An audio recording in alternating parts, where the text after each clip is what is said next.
Thank you, gentlemen. Thank you so much for your dedication and service to our country. Not sure who is the best person to answer this question, but obviously very concerned about Russia and their focus on nuclear weapons, both strategically and in tactical nuclear weapons. And I wonder if you could, one of you could discuss right now their focus in terms of tactical nuclear weapons and their doctrine in terms of deployment of those weapons. I think, let me talk from the policy perspective that we're looking at. I think one of the concerns we have is the state, certainly just looking at the facts of the modernization, and that's something we can go into in classified setting. It is concerning to see that there is clearly the Russians are clearly continuing to look at nuclear weapons as a clear and important part of their arsenal, and they are building it up both in size and type. Not beyond the limits of the New START agreement, to be clear, but in other areas we certainly see, and they have violated the INF Treaty, for example.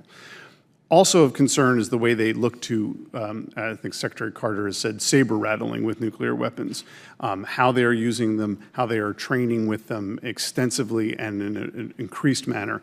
And finally, there's the idea that is floating around in military circles within Russia of the use to escalate to win a conflict, or escalate to de-escalate is often how it's referred to. And the idea that there could be a limited nuclear use that could hopefully stop a failed conventional crisis, and that they could win a failed conventional crisis that they might think they're losing or could lose by the use of limited nuclear weapons, as Admiral Haney spoke about in his opening statement.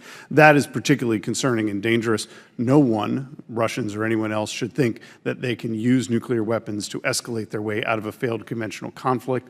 The use of nuclear weapons would change dramatically and fundamentally the nature of any conflict.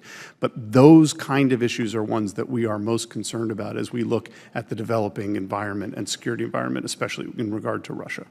And those are tactical weapons integrated with conventional forces?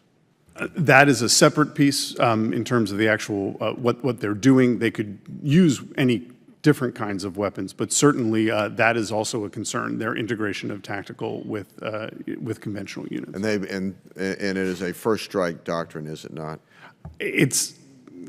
They are not calling it such, but there is certainly the implication that of escalate to work their way out of a crisis. We are certainly planning and thinking about that they would or certainly could do that in a worst case scenario. What else? Secretary Scheer, can you characterize the risk to national security if we fail to modernize our nuclear forces? Certainly, and Admiral Haney, I think from an operational perspective, can add if he wishes, but if we do not modernize these forces, we will not have these forces available for use or operations. This is not a question of modernizing or keeping old forces.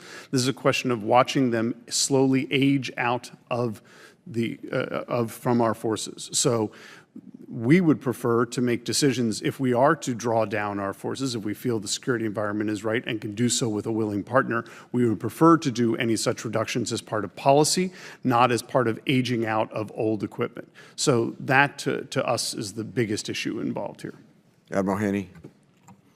I would just add that the real key to deterrence is the perception of your adversary. That adversary has to understand that you have not just a safe, secure, and effective, but a ready and reliable and credible capability. And anything that detracts from that perception will cause that adversary to think that they may be able to do something, and we cannot afford that in terms of nuclear weapons, given the existential threat that they would impose upon our way of life in our country. I would also say that we don't want to default and lose a leg or a partial leg of a triad because we haven't modernized. And we are to the point now, as I mentioned earlier, that we can ill afford to wait longer. We are to the point now where we have delayed. The good news was our predecessors designed it, built to last, and we were able to do some life extension programs, et cetera. But now we're in a point where reliability, survivability, as you've heard today, will be at risk, and hence deterrence and our assurance to our allies will be of question. General Rand, in looking at the next generation bomber, is the Air Force considering any existing platforms, any existing airframes to work off of, as they did with the refueler that was saved a lot of money? Mr. Chairman, can I take that for the record? Then go ahead and answer. Time's expired. Go ahead and answer. Sir, we've been very fortunate. I can talk in more detail in the classified part. We've been able, with the B-21, we're going to be able to use a lot of hard lessons learned from current existing platforms. This is the family of systems, and it was built that way to augment and be able to work with some of our systems. And I can talk about what those are in classified as well. I would also say we've learned a lot from the B-2.